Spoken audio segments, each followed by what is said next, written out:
Мамлекеттик ипотекалык компаниядан насыя алып, нааразычылык акциясына чыккан 20 чукул жарын өкмөткө 3 негизги талап менен кайрылууда. Алардын эң биринчи көксөгөнү 10% өлчөмдү төмөндөтүү.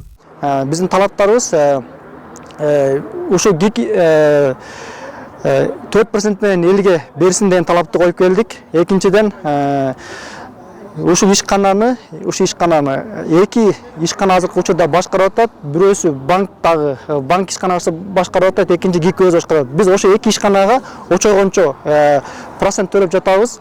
Ошо проценттерибиз процент жок дегенде бир ишканага төлөсөк да ошондо биздин жанагы талаптар орундалат деген көйгөйсүз айтып келдик. Бул жактагы адамдардын баарысы да мамлекет кызматкер, врачтар, мугалимдер ошол элдин атынан бул жакка келип отурабыз. Катышкандар Борбор калаадан жана ага жакын жайгашкан райондордон келгендер. Бул сыяктуу аймактардан келе албай кат менен кайрылган мамлекеттик кызматкерлер арбын. Маселен, Катардагы мугалим 2 миллион сомго сатып алган батирине дагы ушунча сумма кошуп берүүгө аргасыз болууда. Биз 2015-2020 жеткиликтүү турак жай долбоору деп мамлекеттик ипотекалык компаниядан ушул үй алганбыз. Алганда башында 14% болчу. Башында 14% менен алганда бизге биринчи жолу мамлекеттен жардам берилип атат деп алгандыктан көп деле эмелерди түшүнбөп турбуз. Бекер берип аткандай эле алып турбуз. Көрсө 14% менен мисалы мен 2 миллионго үй алгам. 2 миллионго үй алсам 2 миллиондон ашык сом кошуп берет экен. Ошондо мен 15 жылда 4 миллиондон ашык сом банкка төлөйт экенмин.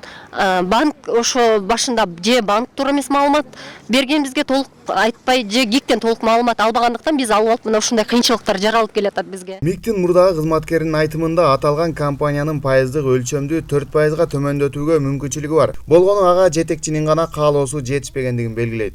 Кайрылуулар болгон кезде МИК банктарга, ал эми банктар мамлекеттик ипотекалык компанияга шылтап, натыйжада үй алгандар эки жакка тең олчойгон үстөк пулду төлөп келишет. Мамлекеттик ипотекалык компанияда келгенде бул программа негизи социально ориентированный программа болгондо, негизи эле Абдыжапарова абдан мыйзам бузуулар менен иштеп атат.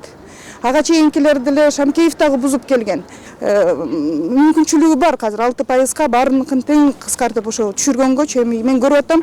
Бияктагылар бекер деген жок, кеч бергиле деген жок, төлөйлү деп атышат.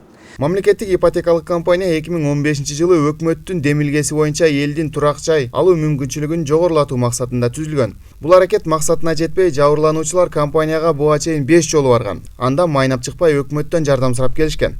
Учурда айрымдары акчасын төлөй албай батиринен ажырап калуу коркунучунда. Аларды өкмөттүн өкүлдөрү кабыл алып, жаңы жылга чейин үстөк пайызды 6га түшүрүп, бардык тараптар менен чогуу сүйлөшүүгө тегерек стол уюштуруп берүүгө убада берди.